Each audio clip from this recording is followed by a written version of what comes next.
Hello, hello les amis, soyez les bienvenus, leçon du jeudi dont le titre est La prostituée est jugée. Nous parlons donc d'Apocalypse 19. Avant de commencer, je voudrais encore une fois rappeler que la semaine de promotion de publication adventiste commence le 19 et va jusqu'au 27 avril avec des produits beaucoup moins chers. Et à partir de 50 € d'achat, on a un cadeau et jusqu'à 150, on a 4 cadeaux. Donc ne perds pas cette occasion de faire des bonnes affaires. Concernant la leçon, il y a pour moi 4 points essentiels dans la leçon d'aujourd'hui d'Apocalypse 19. Donc, l'image du mariage dans ce chapitre annonce deux choses. D'une part, une bonne chose, parce que nous avons la chute de Babylone, de cette femme prostituée, qui représente cette église qui n'a pas épousé le fiancé, qui est partie se prostituer avec d'autres dieux. Donc, il y a la chute, la fin, et en même temps, l'annonce des noces de l'agneau. Donc l'annonce que ceux qui ont resté fidèles, qui ont choisi de suivre Dieu, vont finalement rentrer dans l'éternité avec lui. Donc il y a en même temps cette justice, cette puissance pour détruire le mal, et en même temps la grâce, l'accomplissement de la promesse dans le même chapitre. Donc on voit la prostituée infidèle, cette femme infidèle qui part, qui est détruite, et nous avons donc cette femme fidèle qui reçoit l'annonce de la noce de l'agneau. On voit aussi un amour qui respecte la liberté, parce qu'à la fin, c'est chacun qui a décidé pour soi, et que chacun va simplement, naturellement, récolter le fruit de ses choix.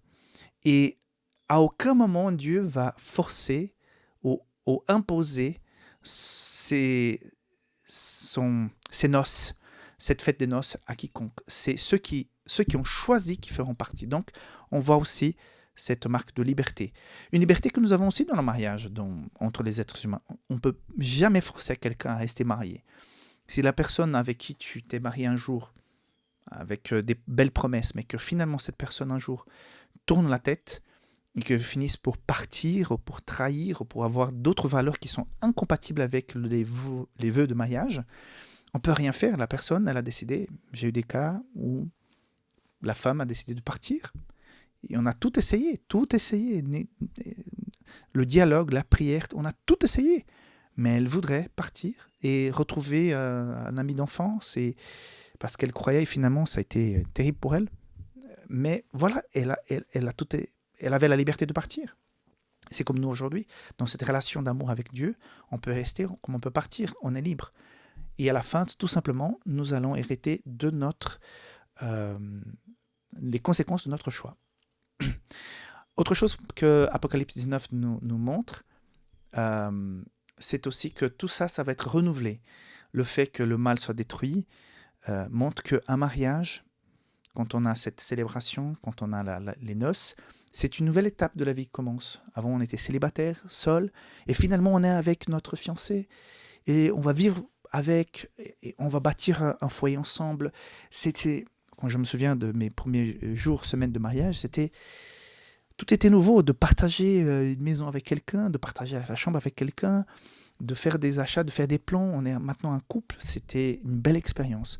Donc, je pense que dans ce chapitre, on a cet appel à vivre cette expérience de la vraie vie, la vie nouvelle avec le fiancé.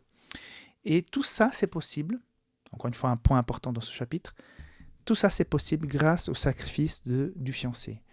Il n'est pas seulement notre fiancé, mais il est aussi notre sauveur. C'est grâce à son amour puissant, fort pour toi et pour moi, que nous pouvons rentrer dans ces noces et que nous pouvons rentrer dans cette nouvelle phase de la vie, de la vraie vie, la vie éternelle avec le Christ. Apocalypse 21, 3-4 dit « J'entendis du trône une voix forte qui disait « Voici le tabernacle de Dieu avec les hommes. Il habitera avec eux, et la mort ne sera plus, ni deuil, ni cri, ni douleur. » Ça veut dire que dans cette nouvelle relation, dans ce mariage, dans cette vie commune, on vivra pour toujours avec le Seigneur. Il sera pour toujours avec nous. C'est un Dieu présent. Donc, waouh, il y a quelque chose de puissant qui nous attend. Et je t'invite à y croire, à garder confiance, à ne pas t'éloigner de Dieu, même si parfois c'est difficile. Gardons cette espérance, puisqu'il revient bientôt. ça peut revenir pour nous à n'importe quel moment, parce que la vie est fragile, et ça peut revenir pour toute la terre entière en même temps, au moment de son retour. Donc, garde la foi, Jésus revient bientôt. À demain, bye bye.